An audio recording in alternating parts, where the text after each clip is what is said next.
So why do you think Epstein became almost like the central figure for all of this corrupt global elite meta cartel? Well, he's just a microcosm of it, really. But I think is it his own perversion? He became too exposed, I think, especially after his first arrest. And as he described it, he became radioactive. But he had, before been able to move through all these different... Why did Jeffrey Epstein become the symbolic center of elite corruption? Not because he created the system, but because he exposed how it operates. He became the visible fracture in something much larger. Once he was arrested the first time, he described himself as radioactive. And radioactive people don't move freely through power circles anymore. They threaten them. That's what makes this moment feel different. What started as one man's legal collapse now looks like a ripple effect, touching names that were never formally charged, but repeatedly mentioned in proximity. And proximity, in the age of public distrust, carries its own weight. Sean Diddy Combs is currently fighting legal battles while a streaming documentary continues circulating. His team calls it retaliation. The platform insists the material is legally obtained. The series remains live. The footage remains public. And suddenly, old industry tensions are resurfacing alongside it. A couple of pets as well. Yeah. A dog and a cat with interesting names, to say the least. Yeah. That's Oprah. That's Oprah.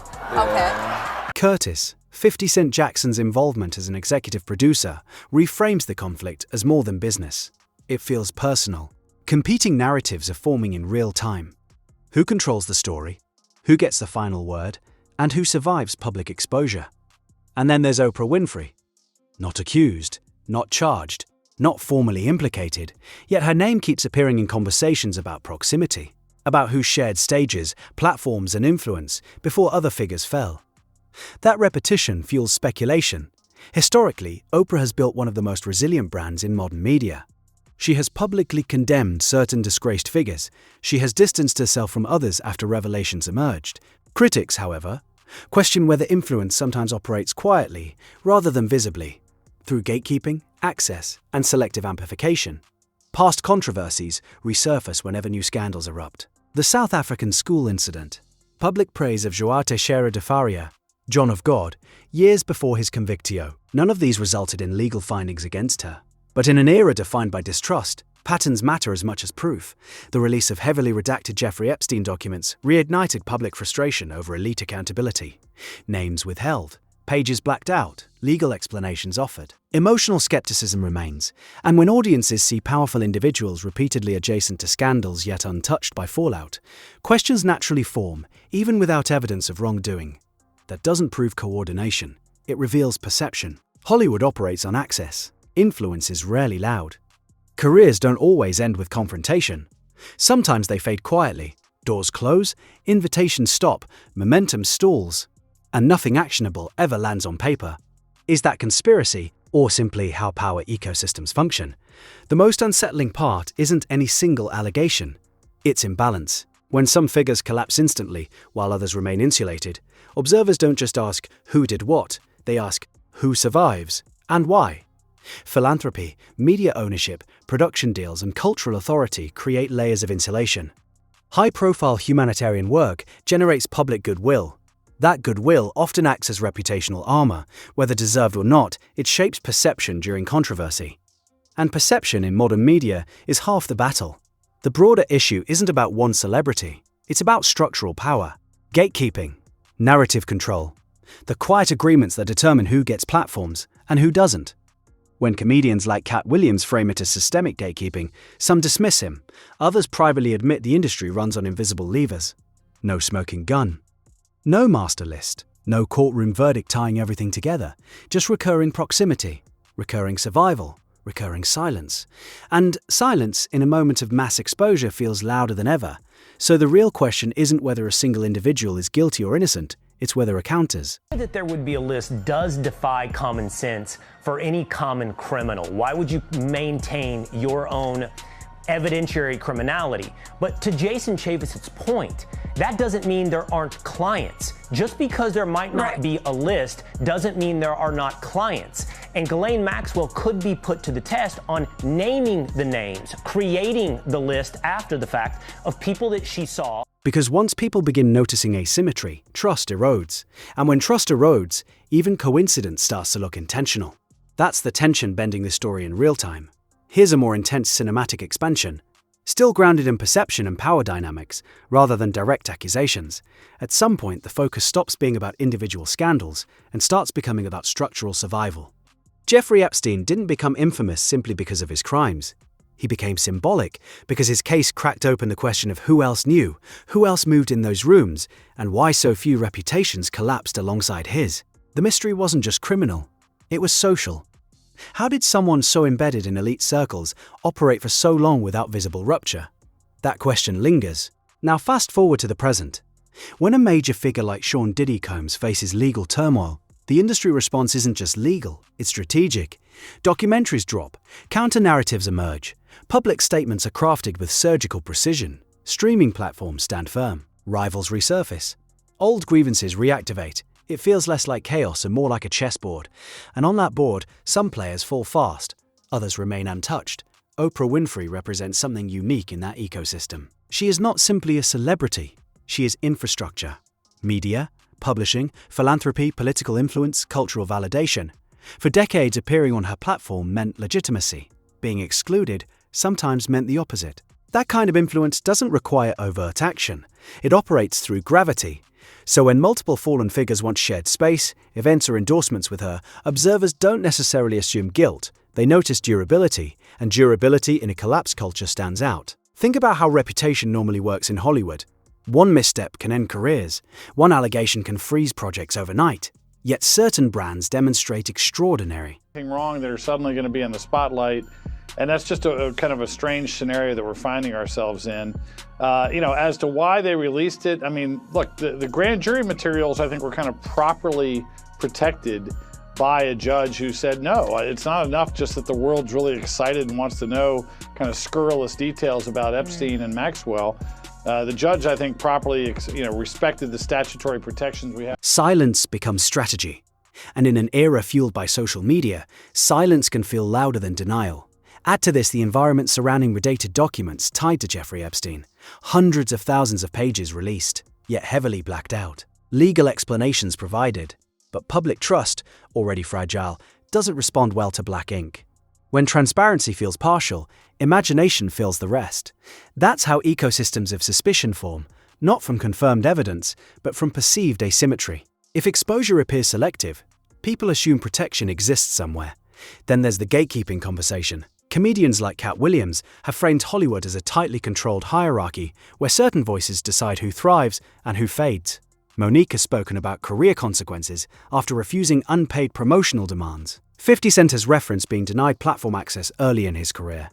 None of that proves conspiracy, but it illustrates something real. Access in entertainment is power, and power doesn't need to shout to be effective. The unsettling part for many insiders isn't criminal implication, it's imbalance. When some figures are rapidly dismantled and others appear structurally protected, the optics alone create tension. Philanthropy complicates it further. Large-scale humanitarian work builds moral capital. Schools built, causes funded, communities supported. That goodwill becomes part of the brand architecture. So when controversy brushes against that brand, defenders immediately point to legacy and impact. Critics argue that moral capital can function like reputational armor. Both things can be true at once. A person can do extraordinary good while also navigating elite systems that prioritize preservation. The deeper fear whispered in industry circles isn't that one person controls everything. It's that the system rewards alignment and quietly punishes dissent, not with dramatic threats, but with absence. Calls that never come. Invitati. Getting paid a fraction of the cost. I'm tired of hearing my sisters say the same thing over and over. So when people ask why certain names survive every blast radius, the question isn't necessarily, what did they do? It's how does influence sustain itself when others implode? In modern media culture, perception can become its own verdict. The Epstein saga symbolized hidden networks. The Combs documentary symbolizes narrative warfare. The repeated resurfacing of Oprah's proximity symbolizes structural durability, and durability, in a time obsessed with exposure, becomes suspicious by default. Whether that suspicion is fair or not is almost secondary. What matters is that public trust in elite ecosystems is eroding. When transparency feels partial and accountability appears uneven, audiences begin connecting dots, even when those dots aren't legally connected. That's where this story actually lives, not in confirmed guilt, not in proven conspiracy, but in the widening gap between power and consequence. And that gap is what people are really reacting to. Here's a deeper, more layered expansion, focused on systems, psychology, and perception rather than individuals.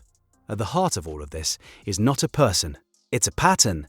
When Jeffrey Epstein was exposed, the public reaction wasn't only horror, it was disbelief at the scale of access. Presidents, billionaires, scientists, royalty. The shock wasn't that powerful men could commit crimes. History has proven that many do. The shock was how many powerful people appeared socially comfortable around someone who, in hindsight, seemed obviously dangerous. That discomfort never fully resolved. Because when a scandal ends without a visible chain reaction, the mind searches for missing consequences. That's the psychological shift we're living in now. Every time a mogul collapses, whether it's a producer, executive, or cultural icon, people don't just ask what that individual did. They ask who stood beside them before the fall, who endorsed them, who platformed them, who remained silent when whispers first circulated. So what is happening in Hollywood? Nobody knows. The worst thing to call somebody is crazy, is dismissive. It's less about accusation and more about mapping networks. And when certain names repeatedly appear near implosions, yet never implode themselves, the contrast becomes a story of its own. That's where Oprah's name enters the conversation, not through indictments, but through adjacency. She built one of the most powerful cultural platforms in modern history. Being validated by her could launch careers. Being excluded could stall them. That's not criminal, it's influence. But influence, when paired with recurring proximity to controversy, triggers suspicion in a distrustful era. The uncomfortable truth is this: power ecosystems protect themselves by design. Not necessarily through secret meetings in dark rooms, but through incentives, through reputation insurance. Hollywood, like politics, finance, tech, operates on relationships. Those relationships form invisible webs. When one strand snaps publicly, the rest of the web doesn't necessarily collapse.